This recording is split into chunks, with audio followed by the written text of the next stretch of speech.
Magkano sa panty nyo? 300 po, 3 na po yun, ma'am. 300? Opo. Mahal naman. Sa palengke, 100 lang, 3 na din. Ano ba naman yun? Nakakahiya. Baka pwedeng 200 na lang. Naku, ma'am, hindi po talaga pwede. Sa mall po kasi tayo, Ay, ka ma'am, dyan. ngayon. Pwedeng sukatin. Mapanty yan, bawal sukatin. Hindi po pwede, ma'am. Pasensya na po. Himik ka. Paano natin malalaman kung kasya sa iyong panty? Mahal-mahal pa naman, 300. Naku, ma'am, for hygienic purposes po, hindi po talaga pwede, ma'am. Pasensya na po. Ganun. Sige na nga. Kunin ko na. Be, napipil ko talaga. Sisikat na talaga ako. Paano? Mag-audition ka na naman sa singing contest sa TV. Baka nakakalimutan mo yung nangyari last time. Oh.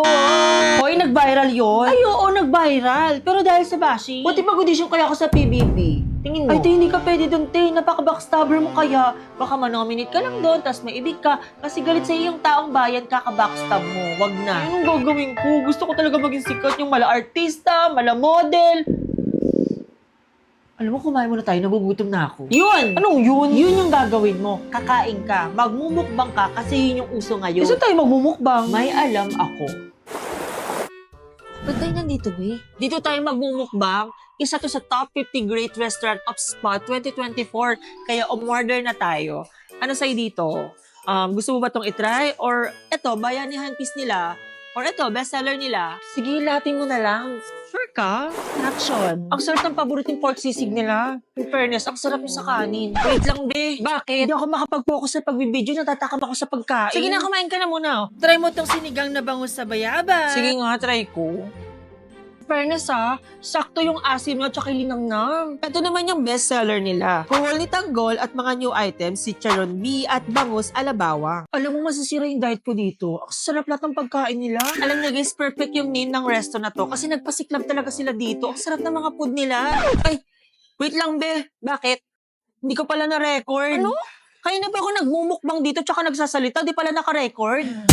Nasaan po ako? Next. Pagising po kasi nandito na ako bigla eh. Patay ka na, nandito ka sa screening kung pupunta ka ba sa langit or impyerno. Patay na po ako. Eh, ano pa yung kinamatay ko? Based dito sa records mo, 3 months straight ka na daw puyat, tapos puro kape lang iniinom mo, hindi ka na daw nagtutubig. Lakas mo pang mag-soft drinks. Umaga ka na matulog ka online game. So, namatay ka dahil doon. Ayoko pa pong mamatay. Hindi pa ako ready. Dami ko pang ginagawa eh. Puyat pa. Ayaw mo palang mamatay, ba't ka puyat ng puyat? Sige na, next ka na. Doon, magpapa 1 by 1 picture ka. Maano sa'yo, ma? Yun na lang, yun macchiato. Macchiato na lang. Macchiato. Isa pong macchiato. Kahit Tapos, pare-pares isa naman rin kape pong yan. matcha. Yun lang. For 50 pesos po lahat, ma'am. 450? Ano yun? Dalawang kape na yun? Yes po, ma'am. Ay, kamahal naman ang kape nyo. Dalawang kape for 50. Pang 2 kilong manok na yan eh. Ano ba yung kape nyo? Imported, ha? Gano'ng kalaki yan? Isang ganta? Ma, Kamahal naman. Magkakape ka na nga lang. Dito pa sa mahal. Dapat nag-3-in-1 na lang tayo sa bahay. Ang mahal-mahal. O kaya, doon na lang tayo sa kanto. May patay doon. Kay Aling Lirna. May biskwit ka pa kung magkakape ka doon. Bayaran mo na. makakaya ka, ma. Happy Mother's Day, Ma! You are the best mom ever. Sus! Mother's Day. Sa Mother's Day lang kayo mabait. Kapag normal na araw na naman, Diyos ko. Sutil na naman. Tumubo na naman ng sungay nyo. Pag inutusan, palasagot na naman. Dapat araw-araw talaga Mother's Day para araw-araw din kayo mabait eh. Kawawa talaga kayo pag nawala ako. Be, Sinasabi ko. patayin mo muna yung live. Sige. Naka-live ba? Ulitin na lang natin ha. Tapos, i-post nyo para makita ng tita mo na sinurprise nyo ako sa Mother's Day. Happy Mother's Day, ma. You're the best mom ever. Totoo talaga yung sinabi mo, ma, no? Ang hirap pala talaga pag wala ka. Photosynthesis is the process by which plants and some... Sandali. Nasaan yung visual aids nyo tsaka PowerPoint nyo? Wala po, ma'am. Wala. Binabasahan nyo lang ako eh. Yan yung ayoko. Nagbabasa lang habang nag-report tapos walang visual aids. Tapos naka-makeup kayo, di ba? Kitang-kita ko, magaganda yung mukha eh. Okay Thank naman you, yan. ma'am. Walang problema Uy. dyan. Sana pati yung report ni ready. Kagaya na pag-ready nyo sa mga mukha nyo, oh. Gaganda eh. Sana pinaganda nyo rin yung report nyo. Saka pa, nakabag na agad? Saan ka nakakita nag-report nakabag, ha?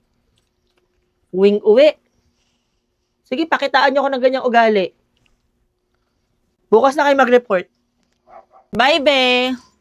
So, wakas bakasyon na. Pagod na ako mag-aral. Pagod na ako sa mga assignment tsaka project. Ayoko na dito sa school. Magbabakasyon na ako. Ayoko na dito sa bahay. Ang boring. Paulit-ulit lang yung ginagawa ko. Wala pa akong pera kasi walang baon. Wala pang magawa dito. Ma, labas ako ngayon na. Labas! Pumirmi ka dito sa bahay. Bakasyon na bakasyon nyo. Magpahinga ka naman. Wala kang ginagawa. O sige, magwalis-walis ka dito sa bahay para may magawa ka. Gusto ko na lang pumasok sa school eh. Ayoko na dito sa bahay. O, after mo magwalis-walis ka na, pakainin mo yung aso sa labas, ha? Wala kang ginagawa, di ba? Sabi mo, o yan, may gagawin ka. Ano naman yan? Hi, ma'am! Excited makita yung grades? O, tignan mo na grades mo.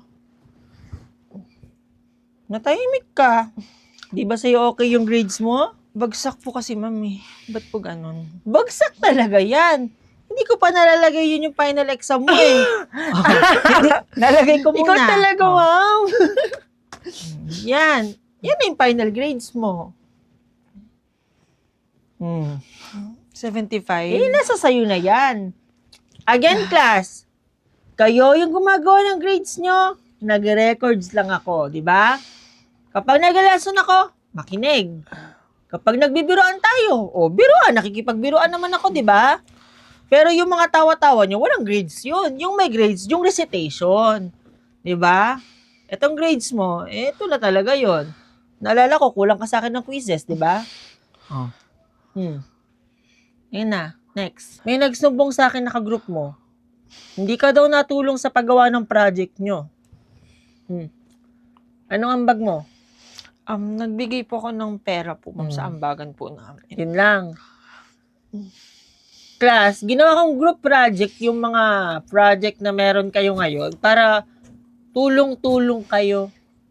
Dapat yung workloads nyo equally distributed sa isa't isa. Ang problema kasi sa inyo, kapag may magaling sa grupo nyo, dun nyo na lang iaasa. Diba, Miss Advincula? Oh. Sige. Mag-individual ka na lang, ha? Para hindi maging unfair sa mga ka-groupmates mo. Hirap ng ganyan. Tagal-tagal mo nang sinasabihan pala na kagrupo mo, di ka nakikinig, di ka nagsisin sa GC nyo. Oh, sige, ayan, individual ka ngayon.